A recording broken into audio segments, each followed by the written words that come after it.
So we're going to be taking a look at Motorola's ReadyFor. And for what, you might ask? Well, I've noticed there's a lot of videos out there online that kind of show ReadyFor, but don't talk about what it can do, which I think is really important. I've been using it a little bit, and the more I use it, the more I like it. I think it's really powerful. It's great for getting work done. It's also great for gaming too, and we'll be taking a look at those cases on a case-by-case basis. In fact, just this morning I had an email from my boss with a Word document attached. I was able to just go to my desktop, hook my phone up to my dock, pull the Word document down, make some comments, and send it back. And for things like that, I think ReadyFor is great. It's much better than booting up a computer, especially if you're on Windows, because who knows what Windows is going to do. You know, is it going to have to update? Is it going to have to sit down there and ask you to make Edge your default browser? So in light of that, and it's kind of ironic, I didn't plan it this way, but we'll be taking a look at word processing today. We're going to take a look on the phone, and then just for comparison, we are going to take a look on the desktop. We're going to be looking at Office Suite Pro on the phone. We're going to be looking at Google Docs on the phone, and we'll be looking at LibreOffice and Office 365 on the desktop. Now, you might be wondering why I'm not going to be looking at Microsoft Office on the phone, because they do have a full-fledged Office Suite on the phone.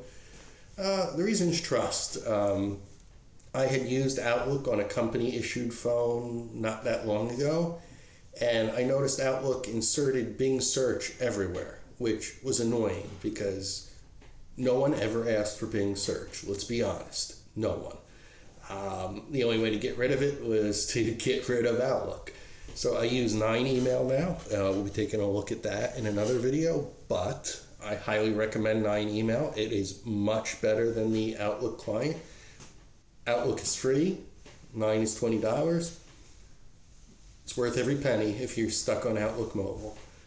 All right, so having said that, let's get started. So this is what we're going to be looking at today. This is a local finance notice. It's put out by the state of New Jersey for those of us who work in local government. The reason I chose this document is it's publicly available and it's got some complexity to it, which we'll be taking a look at shortly. If this document is at all familiar to you, I apologize for any trauma I'm going to inflict upon you. Okay, so now that we've seen what it looks like, we're going to take a look at it in 2 ReadyFor Office Suites. So the first I'm going to show you is Google Docs, which not good. It does break things up into different sections, but the sections appear to be mostly intact. What's interesting is we'll look at this over on Google Docs for the web, and we'll see it's really, really different. Not at all like this. And actually, let's click into edit this, see if we can, and see if it changes anything. And no, it doesn't. This is still broken. Formatting's still broken. Everything's still editable, but the formatting is still broken. All right. Okay, so next up, we're looking at it in Office Suite Pro, and I will include the link to the program below. And as you can see, this is actually really nice. This looks better than the interface, at least, looks better than the Microsoft Word for Web, and we'll be taking a look at that in a minute, but everything's more or less here. Aside from some weird formatting niggles, again, it's this first table and the first page in this, which do seem to mess things up. We'll see that again when we go over to the web and LibreOffice versions, but this is more or less intact. Certainly looks better than the Google Docs app version. This is, again, not bad. We can see comments here. This is all relatively workable.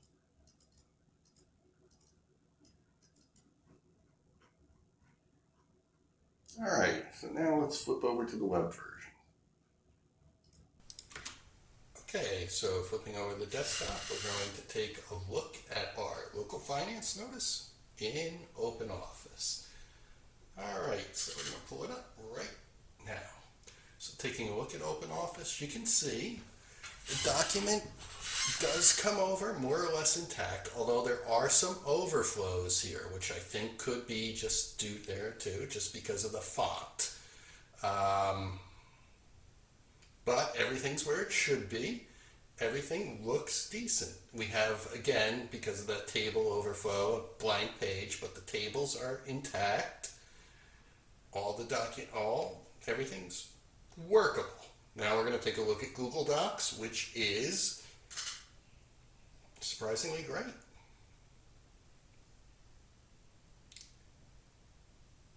We have everything here. The table looks okay. That table did not overflow, which is great. We don't have the blank page that we had in LibreOffice. This is great. I mean, we do have that overlap there, but everything looks good, and that's what's really impressive. Again, we do have that blank page, which I just had up in LibreOffice, but comparing the two, I'm going to give the edge to Google Docs here. This is really impressive. This is a very complicated document. Everything's great.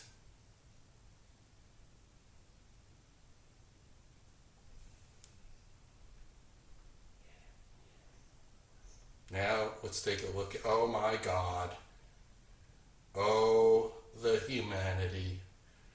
Oh, what has happened here?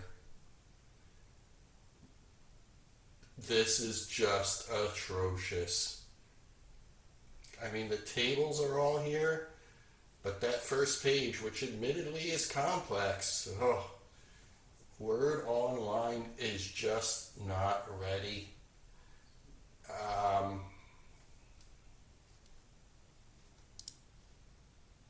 right, so wrapping up, Office Suite Pro is surprisingly good. There is a Windows version available. I could not get it to work under Wine, although, to be quite honest, I didn't really try all that hard. LibreOffice is surprisingly competent. Google Docs online is also surprisingly competent. I think the biggest surprise for me is that Office 365 is a complete disaster, which is surprising when you consider that we are looking at an Office document that was generated 10 years ago. I just don't know how that happens. But that tells me Microsoft is way off on their cloud game. So basically, I think if you're starting from scratch, Google Docs is probably fine. But if you need that Microsoft Office interoperability, Office Suite Pro is the way to go. So next time we'll take a look at spreadsheets, and then maybe we'll take a pivot over into gaming. Thanks. And as always, if you have comments, feel free to leave them below.